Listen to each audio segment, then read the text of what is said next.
What is up, MidLife Shredders? Welcome to another video. Thanks for tuning in. It's been a while, right? I mean, I can't remember the last time I've done a video in my office/studio. I've changed things up a little bit, so that's pretty cool. Probably can tell from the thumbnail, this is going to be a little bit different type of camera review video. And actually, I would think that I don't even know if I'd call this a camera review video. It's really more of a exploring a philosophical look at choosing what kind of camera you want for what you do, really. Can you say that again? I mean, when you think about choosing between two cameras or even multiple cameras, there's more to it than just looking at the specs of these two cameras. So that's why I think that you might be asking the wrong question. Let me give you a little bit of a context. Bear with me for a few minutes because I think this is going to be important to what we're going to get into later on in the video. So let's dive in. Okay, context. Context is important. All right, so if you don't know, I'm a producer, director. I create everything from branded content all the way up to feature films. So cameras are an integral part of what I do for a living. It's always interesting when you hear people say, well, it doesn't really matter on what camera you use, just shoot stuff. Great advice for getting into filming and creating content. But once you get to a specific level, it's always an important decision to make when you're approaching a project. So on a recent project I had, it was a Christmas commercial last year. Knew that we were going to be shooting a lot of natural daylight. The location was the interior of a house, had lots of windows. So I knew that not only did I want to utilize that light, I was going to be shooting into those windows. And we didn't have the time or the budget to put ND filters on all those windows, which is typically what you would do for, say, like a feature film or something like, or a more of a high budget commercial that had more time. We didn't have the time to do that. So I needed a camera that was going to be able to handle those highlights. And so I was looking at two different cameras. One was the new, well, it's not such, it's been out a couple years, but the Arri Alexa 35. It has lots of great features. It's a 4.5K sensor, a beautiful image. I've been on a feature film that used that camera. It's gorgeous. Trust me, it's gorgeous. But it's also one of the most expensive cameras out. And so another option was the Sony Burana. It's a newer camera. It shoots 8K, so it's almost double the resolution. Has almost the same amount of stops of dynamic range, but not quite. And that's important. I'm going to get to in a minute. But it has, in many ways, it kind of outdoes the Alexa 35. I mean, it's smaller footprint, it's lighter, it's cheaper, it's got more mounting points directly on the camera, accepts different types of lenses, whereas the Alexa 35 is only PL. It's full frame sensor, whereas the Alexa 35 is only a 35mm sensor. So it's got a crop factor to it. Nerd alert! So all those things on paper, it looks like the Sony Burano would be the preferable choice, except for the fact that, like I said before, it's got one stop less of dynamic range. And believe it or not, that one stop of dynamic range is important. When I was looking at all the review footage, I looked at the Alexa 35 testing, and the highlight dynamic range on that camera beats any camera out there currently. And so I knew for that fact alone that I needed to use that camera. Even though on paper I had less resolution, it was a heavier camera, it was more expensive to rent, it was, all those things. It was a crop sensor, not a full frame sensor. All those things kind of makes it look like that I chose the lesser of the two, but I didn't, because it was the most important for that project. When you look at it, it's beautiful. All the details through those windows come through. It was the perfect choice for that project. So that I got that out of the way. When we talk about action cameras, There's all these video reviews, and I'm not dogging these video reviews at all when that compares all these cameras, and it's not just these two, the GoPro Hero and the DJI Action. You also have the Insta360, and so when I see videos that compare them, they're usually just looking at the spec sheet. They're looking at which has got the better resolution, which has got the most power, which has got the smaller footprint, larger footprint, all those things. And they do look at image quality. I'm not saying that they don't, but it's not taking in the fact of the use factor. And that's why I say, are you asking the right question? You might be asking the wrong question. It's not really, which is the better camera. Because again, on paper, one of them might outdo the other. It's which camera is best for you and how are you going to use it? So that's what I want to get into, because I've been a huge GoPro fan. I've been using GoPros since the first one. In fact, I think I still have the original. I'm going to go get it. Yeah, look at this. I got the original. Sorry, it's a little dusty. It's been sitting on my shelf. Yeah. Yeah, this is the original GoPro. And I think I bought this in 2008, 2007, 2008. So yeah, I've been using GoPros for, almost 20 years. There are a lot of features that outdo it. I remember when DJI came out with the magnetic mount, the Insta360 came out with 8K and, all those things. But again, that's not my use. That's not what I'm really using. I don't need 8K. What's important to me is image quality. Above all, it's image quality. And so when the Hero 10, I believe, Hero 10, or I think it was the Hero 10, came out with 10-bit color, that was like, I don't need to shop around. 10-bit color, going from 8-bit to 10-bit color was a huge game changer. It meant that I have a lot more information in the colors because I often grade my GoPro footage. And on my GoPro, to get the maxed width without distortion or without the stretching distortion, I use the lens mod. This one is the Hero 12. This is the version 2 lens mod. And so 10-bit color, at least 4K. With the lens mod, it's 177 degrees. What am I trying to say? 177 degrees of POV. That was a primary, and that's what I gauged every camera that came out. Could it compete with this? And in recent years, no, I have not been able to find anything until the Action 5. Now the Action 5 came out, and I didn't really see a lot of advertisement about it, which was kind of surprising. But they released, and this is what's on there, their FOV Boost Lens, and that, as they claim, gives it 180 degrees of field of view. So I was like, what? How come I didn't hear about this? How come nobody told me about this? So I instantly jumped on it because I already knew that the Action 5 had a bigger sensor. It was better in low light. It had better battery power. It was 10-bit. But because it couldn't match the field of view natively of the GoPro, I was like, well, I don't really use my cameras in low light. I've got plenty of batteries, so that's not important to me. I already have 10-bit, so why do I need another camera? But when they came out with the Boost Lens, along with everything else for the Action 5, that's what made me change. So I did some testing. Yeah, so my first test with these two cameras was nothing spectacular. I'm just getting back to riding after my carpal tunnel surgery, so I couldn't do a whole bunch. So I just decided to take my XC bike and do a greenway run. The one thing I did notice was the dynamic range.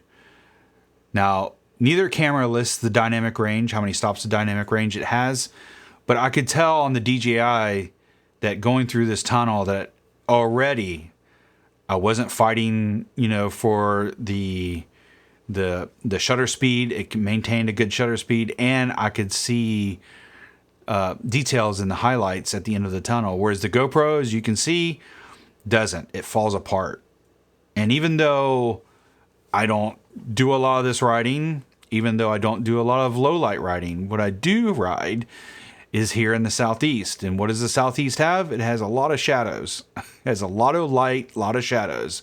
We have lots of trees around here. When it's cloudy or the sun is getting low, I have noticed the GoPro struggles a bit, especially more with the stabilization. Now, after that initial test, I came back and I was like, is there something I'm missing? I want to make sure that I'm really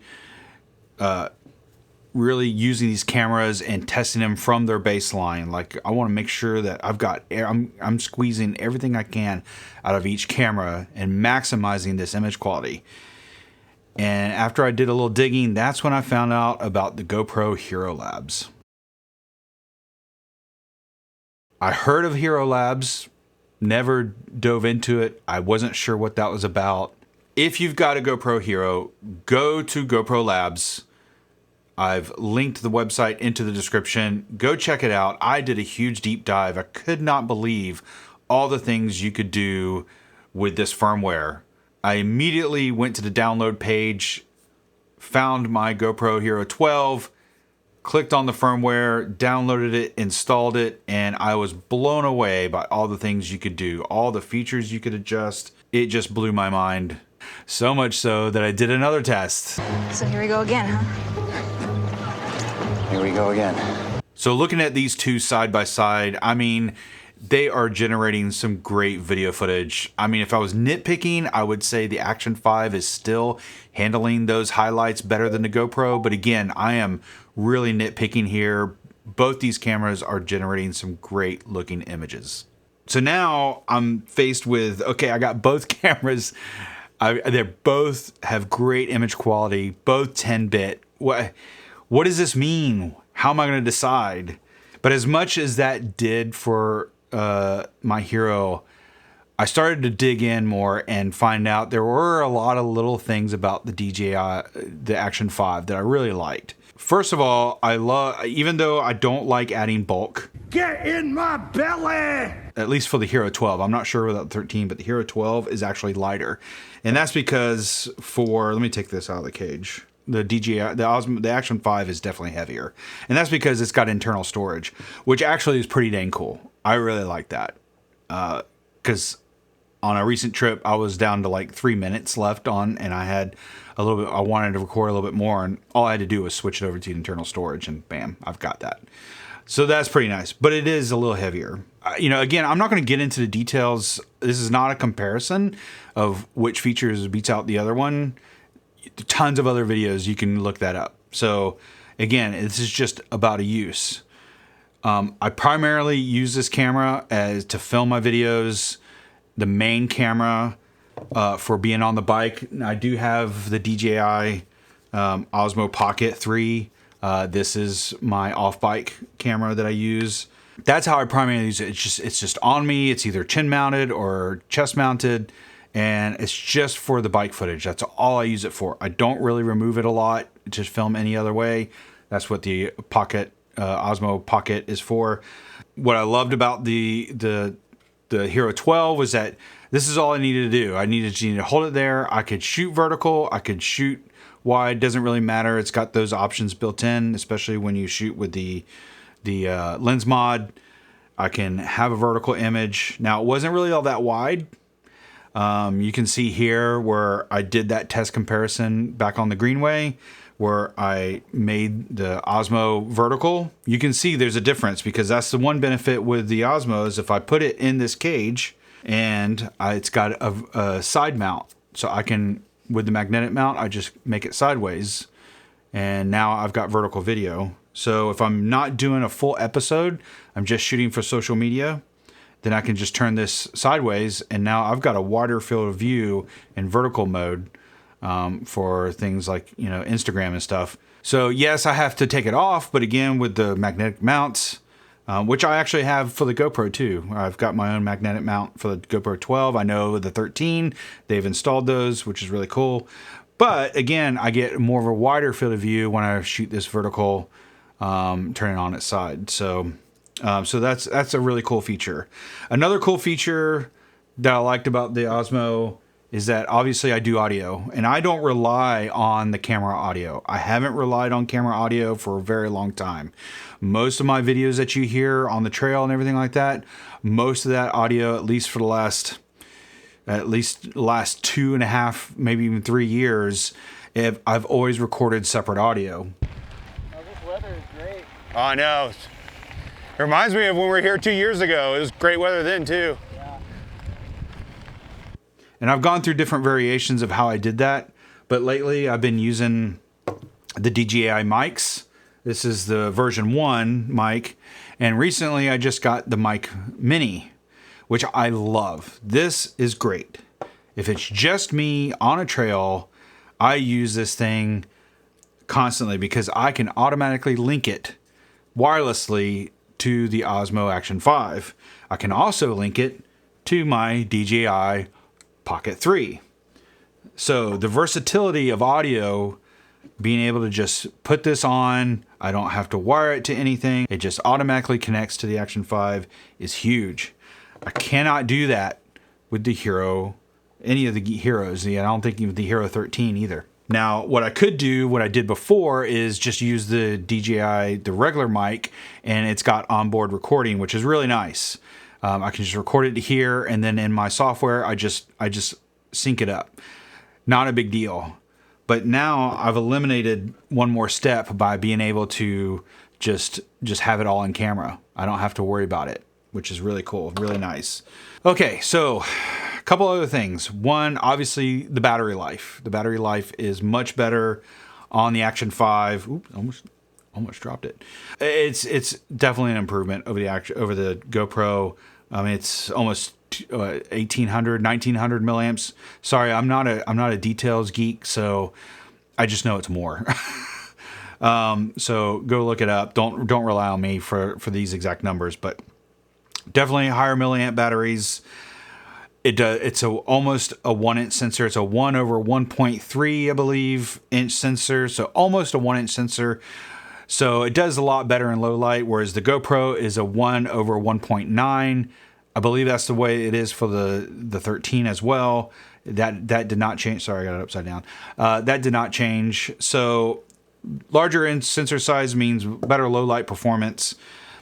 So even though I don't really rely on that, I don't do a lot of night stuff. I have done some night rides for social media, so that's going to be cool. A little bit extra for that, but honestly, I just don't use this in low light, so not a huge deal. But it is there. It's an option. And then the last big deal for me, again, there's a couple of differences that are between these two. I could dive into more, but the last thing I want to mention is the usability. As far as offloading footage, what I really love about using the DJI is that when I come home, I can hook it up USB directly to the camera, and it sees it as a hard drive. It sees the internal drive and it sees the SD card, and I can just pull the footage off from there. The problem with the Hero, the GoPro, is that I have to remove the battery, remove the card, put it into an adapter, put it into my machine, download the footage. You could use, at least on a Mac, you could use image capture. The problem with that, it's very finicky. It doesn't always work. So sometimes it downloads and sometimes it doesn't. So I always have to just remove the card, put the card in, just pull the card out. It's just a couple extra steps. And I don't like doing that because I don't really change the cards out. So what's nice about this with the Action 5 is that I can just connect it directly to the camera, pull the footage off, wipe it, unplug, I'm done. No removing batteries, no removing cards. That's really nice. And the other thing I like is that the mobile app, the DJI Mimo app, I can go in, I can look at the footage. I can, I shoot both of these in a log profile. Both these cameras, I shoot flat color log profile because I always grade my footage afterwards. With the DJI Osmo Action 5, I can look at the app. I can apply the LUT in the app. I can grade the footage in the app. I can, choose my clips, export them directly to my phone, and upload to social media. With the GoPro, all I can do with the GoPro is just select the footage and export it. That's all I can really do. I can't add any kind of color profile. I have to do that with a separate app. So it's really nice being able to do that all within the DJI Mimo app directly with the footage that's on the Action 5. That is huge. I like that. So again, these aren't the biggest deals. These aren't the biggest deal breakers, but when I've matched image quality 1-to-1, like I can't really tell the difference. Like they're both equally good. Then it comes to just details and how I'm going to use it, how I use it. Again, you might use it differently. You might use action cameras a little bit differently than I do. And so these details might not matter. But what I'm trying to get at is that you need to ask those questions. How am I going to use this camera? You might not even be a mountain bike rider. You could be just, maybe you're a skier, or maybe you do water sports or whatever. How are you going to use the camera is going to be important in making these decisions. The fact that I can audio sync this directly into camera, the fact that I can pull clips off for social media really easily and have it color graded and everything like that, that's huge. When it does better in low light, that might be useful for me in the future. Battery performance is huge, and the flexibility of being able to not only use it for episodes I'm going to be shooting horizontally, but I can turn it vertically and get for social media. Again, I have to say, I think the DJI Osmo Action 5 is going to be my camera moving forward. It doesn't mean I'm going to get rid of the Hero 12. It's a great camera. It's a really good camera, and I'll probably use it as my backup. But from now on, I think the DJI Osmo Action 5 is going to be my camera of choice. This is my honest opinion. I don't get endorsed, get money or anything. Nobody's paying me for this video. This is my honest opinions. I'm starting to really enjoy the DJI ecosystem between this, the Osmo Pocket, the little mic minis that I can easily use. I mean, it's a really good ecosystem, and I think DJI is knocking it out of the park. Whew, that was a lot. That was a lot of stuff to talk about. I'm not gonna lie.